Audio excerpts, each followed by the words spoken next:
Welcome to the Explainer. Look, today we're literally tearing down everything you thought you knew about your skeleton. If you're picturing, dry, dusty anatomy textbook drawings when you think of bones, yeah, think again. Right now, inside of you, there is a bustling, dynamic, 24/7 construction site. It's called osteology, the science of bone formation. And today, we're diving into the absolute blueprint of you. Okay, so let's kick things off by busting a massive misconception. Do you think your skeleton is just a static frame? Like just a rigid coat hanger for your muscles? It's actually incredibly common to think that bones are basically dead once you hit adulthood. But no way! The reality is completely different. Your bones are highly active, living tissues that are endlessly being demolished and rebuilt from scratch. Seriously. And to truly grasp how fascinating this system is, we kind of need to look at your skeleton through the lens of a massive, ongoing building construction project. All right, Section 1, the ultimate scaffolding system. Let's look at the functions of bones. Think about it. You wouldn't build a towering skyscraper without a solid foundation and a steel framework, right? Well, your body relies on the skeletal system to do all the structural heavy lifting on the job site. First up, scaffolding. Your bones provide the entire structural framework for your body. Second, they act as the hard hats and reinforced walls, expertly protecting vital organs inside your cranial, thoracic, and pelvic cavities. Third, they're your cranes and levers. By acting as secure attachment points for your muscles and tendons, they literally allow your entire body to move. But hey, it's not just structural. Your bones are also biological supply closets. They store essential minerals like calcium phosphate, tightly controlling and releasing it whenever your blood needs a top-up. And finally, hidden deep inside is a literal manufacturing plant in the red bone marrow, driving a process called hematopoiesis to churn out your red blood cells. Moving on to Section 2, architectural shapes and sizes. We're talking architectural variety here. I mean, you wouldn't use a massive steel I-beam to frame a tiny window, would you? Obviously not. And your body relies on that exact same logic. Take a look at how perfectly engineered a long bone, like your femur or humerus, actually is. Check out the diaphysis. That's the long shaft right in the middle.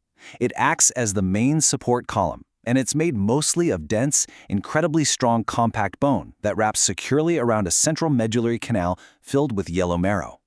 Then, out at the ends, we have the epiphyses. These are the broadened joints packed with spongy or cancellous bone. They provide this massive surface area for muscles to attach, and they are brilliantly designed to absorb stress right at your joints. But long bones are just one piece of the anatomical puzzle. While they act as your major support beams, we've got a whole inventory of other shapes. We've got short bones in the wrists and ankles for compact, really nuanced movement. We have flat bones acting as protective cover plates over soft tissues. Think shoulder blades and ribs. Then there are highly irregular architectural components, like your vertebrae. And we even have small, specialized sesamoid bones, like the kneecap, acting as built-in pulleys right near the joints. Now check out the cross-section of these flat and irregular bones. They follow a totally different blueprint compared to those long bones we just talked about. They feature a relatively thin outer layer of dense, compact bone, kind of like an outer layer of armor. And this wraps securely around a protective core of spongy bone. That spongy core? That is exactly where the vital red bone marrow sets up shop to manufacture your blood cells. All right, Section 3, building materials and the cellular crew. Let's look at the actual bone cells and tissue. To really appreciate the remarkable strength of the skeleton, we have to look at the materials on site. Bone isn't just one solid, uniform element. It's a brilliant composite material. A massive 65% of it is the inorganic matrix, mainly calcium salts like calcium phosphate. Think of this as your concrete. In fact, ounce for ounce, bone is actually stronger than steel and reinforced concrete. But if it was just concrete, it would be extremely brittle and prone to shattering. So to fix that, roughly 33% is organic material called osteoid, mostly made of strong collagen fibers. That's your steel rebar, giving the bone slight flexibility and tensile strength. And the actual living cellular crew managing all of this construction, believe it or not, they make up less than 2% of the total bone mass. Okay, let's meet the most important workers on your skeletal construction site. You're going to want to remember this face-off because it is fundamental to literally everything in osteology. On the left, we have the osteoblasts. Just remember the B in osteoblast stands for builders. These are your bricklayers. They are out there actively depositing both the organic osteoid and the inorganic calcium minerals to build fresh, new bone. On the right, we have the osteoclasts. Think of the C for crushers or clearers. This is your heavy demolition crew. They actively break down old or unneeded bone tissue. And this demo work is incredibly important for remodeling the shape of a bone over time or for releasing stored calcium and phosphate back into your bloodstream when your body puts in a request for it.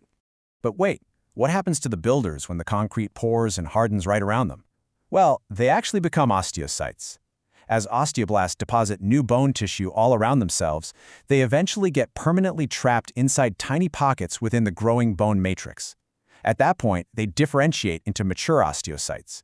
You can think of these guys as your on-site managers.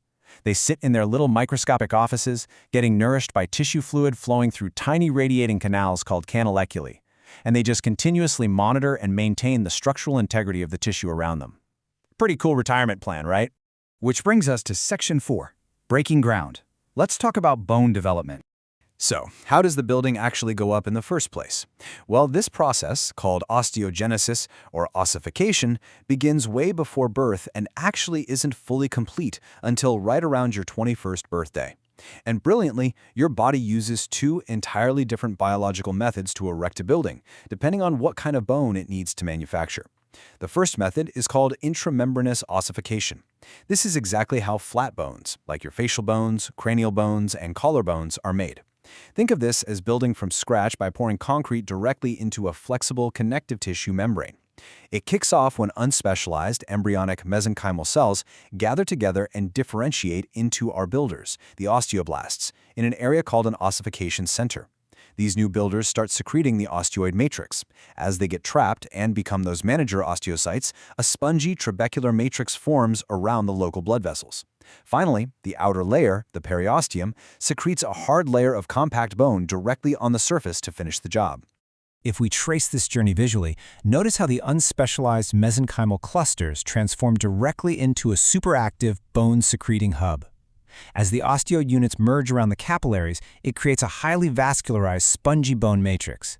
Now, because it starts from a connective tissue membrane, bones like the skull are incredibly flexible during fetal development. This is a brilliant bit of engineering because it allows the skull to actually deform safely during passage through the birth canal, well before those junctions or sutures fully ossify and lock everything together. Now, let's contrast that with the second method, endochondral ossification. This is the technique your body uses to build your long bones, short bones, and irregular bones. Instead of building from scratch inside a membrane, your body first erects a temporary blueprint, basically a physical scaffold made entirely of soft cartilage. Once that scaffold is firmly in place, the cellular crew slowly moves in to replace the cartilage with solid bone tissue. Take a look at the soft scaffold in this fetal development stage. Early on, you don't actually have a femur made of bone. You have a solid rod of cartilage roughly shaped like a femur. Around 8 weeks of gestation, a bony collar forms right around the shaft.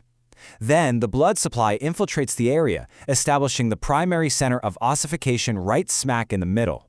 The osteoblasts move in and begin secreting bone matrix, systematically replacing the cartilage from the inside out as the bone lengthens. And this perfectly illustrates how we actually grow taller. During childhood, those long bones continue to lengthen. Why? Because the epiphyseal plate, you've probably known as the growth plate, located near the ends of the bone, remains made of cartilage. It acts as an active manufacturing zone, constantly producing new cartilage that gets pushed outward. Meanwhile, the osteoblasts are chasing right behind it, turning the older cartilage into hard bone. As long as this cartilage production perfectly matches the ossification rate, you keep growing. But at puberty, influenced by sex hormones, the epiphyseal plate growth begins to slow down. Eventually, bone deposition overtakes it, the site is permanently closed off by solid bone, and no further lengthening is possible. So in mature bone, the game is really all about maintenance. A fine, continuous balance of osteoblast builders and osteoclast demolition crews maintains your normal bone structure. If the demolition crew works faster than the builders, well, your bones become weaker. But if the builders outstrip the demolition crew, maybe because you're putting healthy stress on your frame with exercise, your bones become stronger and heavier.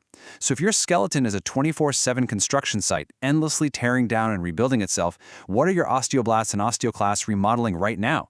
Are you giving them the blueprint to build a stronger you?